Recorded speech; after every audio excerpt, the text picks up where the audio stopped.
Hello and welcome to a new video about deep reinforcement learning. In the previous video, we have learned how to create new objects in the environment without them overlapping with our agent. This guarantees that the agent does not get rewarded if he had not made any decision yet. This will help us now to train and optimize an agent over a long duration where the agent will learn to maximize its reward and to not fall from the platform while hunting the targets. This is how it looks like if the agent is fully trained. So the agent hunts the big target, and if this falls, the agent goes behind the other target. And today we try to come closer to this target by training an agent for 5 million training units. This we will take as a benchmark, and in the upcoming 2 videos we will then beat this benchmark by using something called curriculum learning. But let's get started with the benchmark. I hope you will enjoy it.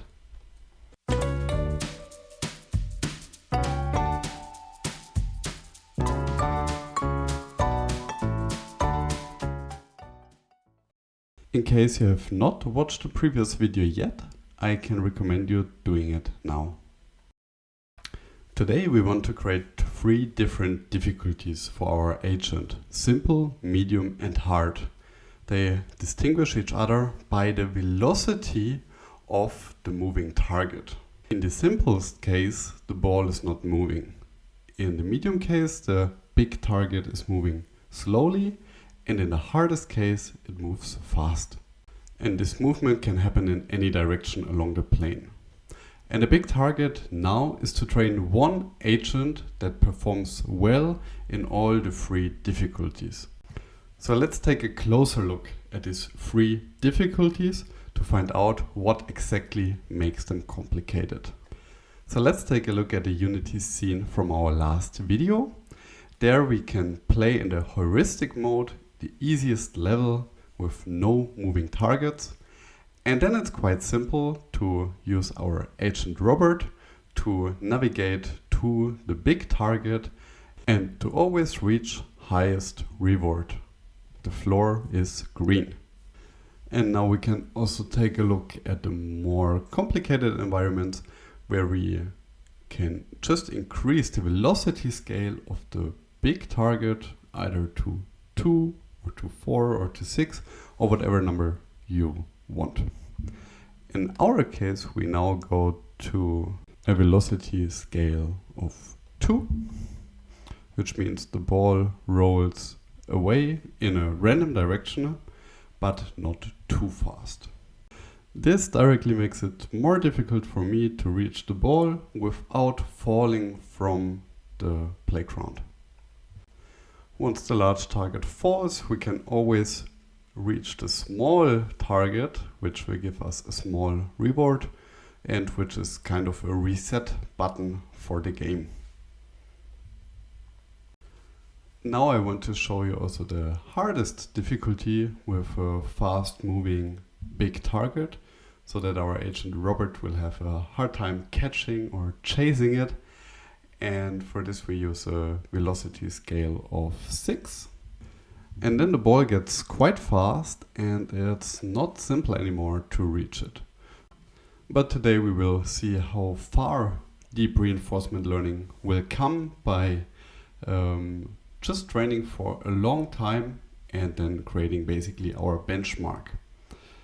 And one more thing about the game. So from the previous video, you know the large target can go randomly in every direction and also in a certain range of speeds. So from minus to plus the velocity scale and all the values in between. Alright, so I guess you have understood the principle, so we can go and leave the heuristic mode. And now we want to train a benchmark. So this benchmark is for our comparison so that we can beat it in the upcoming videos. The benchmark today is gonna be quite simple. we use all the settings from the last video, but let the agent train for 5 million training steps on the hardest environment with a moving target. And then we also apply this agent on the simple and medium level to see how good it can generalize what it has learned. If you have a better idea how to train a benchmark, so a comparison for our experiments, write it down in the comments. I'm curious to read about it. So to get started, we go to our assets and go to our config files. So in the folder config, we will create a new file where we store the configurations for our benchmark. I will call it configuration_benchmark for today. In this file, we will take the standard values which are recommended by Unity, and we will train our agent only with these values. The only thing which we change is the maximum amount of steps to 5 million. 5 million is a good starting point to have a long training where we can also make some analysis in the statistics in the tensor board and to have an agent that already should play quite well. Then I will also increase the summary frequency a bit. Since we have parallel training, we make a lot of training units, so I increase it to 100,000. So with 5 million training steps, we will still have a lot of summary statistics. And on top of this, I also want to make saving points or checkpoints every 100,000 steps.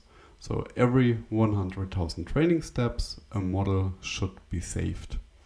When you have watched the previous videos, this should be very easy for you to do now. And then we can go directly to the next step, the beginning of the training. So for the training, make sure that the behavior parameter is set to default and not heuristic anymore. And yeah, then let's start a new terminal. Go to our directory where we have the configuration file. So in my case, it's the simple agent Unity environment, and inside is the assets folder with our configuration folder. Then you have to activate the Conda environment. In my case, it's called ML agents, or in your case, maybe machine learning agents minus YouTube, or whatever name you have from the previous videos. And then we use the machine learning agents minus learn command to then make a reference to our configuration benchmark file. And then we just type --run -id to give the complete run a name, and we call it benchmark. And then we can press enter and Unity will start to load and ask us to press the play button. And if you do this and press the button, then it loads and starts the game or the training. And by the way, if you want to see more of these videos, subscribe this channel and hit the like button. Then the training begins. You see in the game mode that the agent starts to play, and after every episode you will get some reward. If we go to the scene mode, we see that all agents play at the same time simultaneously, and at the moment everything looks red, so the agent falls down all the time. If we now go to the results folder, we also see that there is the benchmark folder for our current run. And now we can just continue the training for a while. Now we can also track the complete training. So for this, we open a new terminal. There we also activate our machine learning environment. So when this is activated, we type tensorboard --log directory, so to find basically our results in the results folder. If we hit enter, then the tensorboard loads and we have to open this URL from the local host, and then we see the tensorboard with all our settings, and then we will get regularly updates. So for you it should be a summary frequency of 100,000 steps for the updates. And then we can just reload the tensor board or update it, and then we see already the first measurement. And then we also have this checkpoint interval of 100,000 steps. So every 100,000 steps, the model will be exported to our results. So if we're in the assets, under results, in the benchmark folder, we have the agent, and there is then the brain of the agent or the model. It's this ONX file. And now we can just let everything run for 2 hours on my laptop. To get everything faster, you can also run it on a graphic card, a GPU, or on cloud servers, or on Google Colab's GPUs. And there are many other ways how to speed it up with the hardware. But this is content for a new video. So let's skip this 2 hours of training and directly take a look at the results.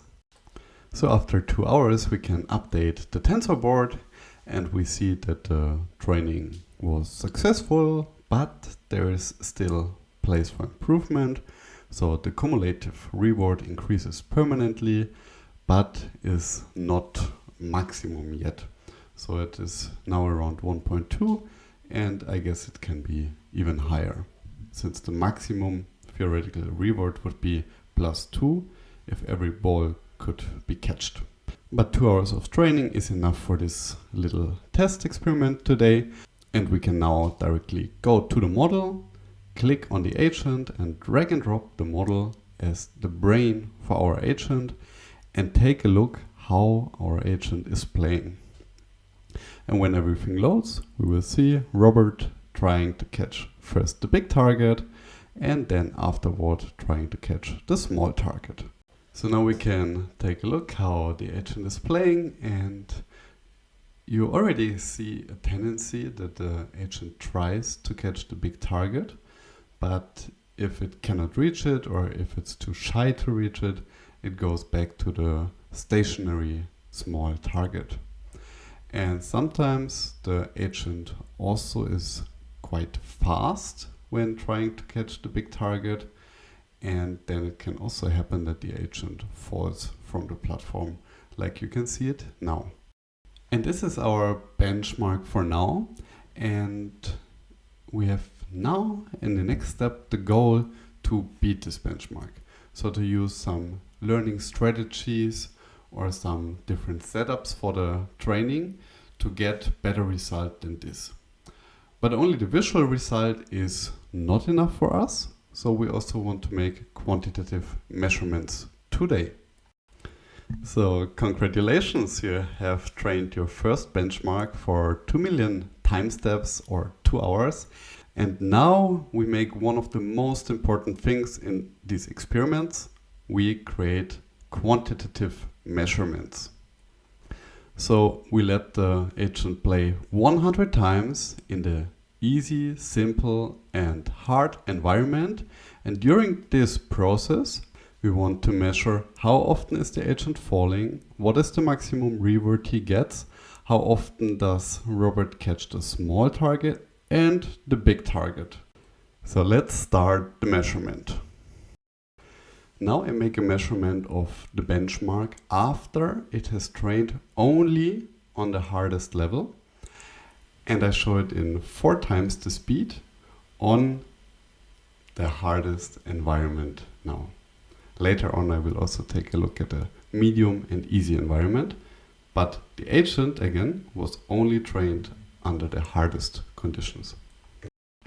There the agent plays 100 times, and if you want to see how he plays with normal velocity, you can just set on YouTube the speed to 1/4 of the normal playback speed. With our measurements, we see already that every 9 games the player is falling from the platform. Most of the time he reaches the small target, and if he reaches the big target, in 1 out of 3 cases it leads to a falling down from the platform.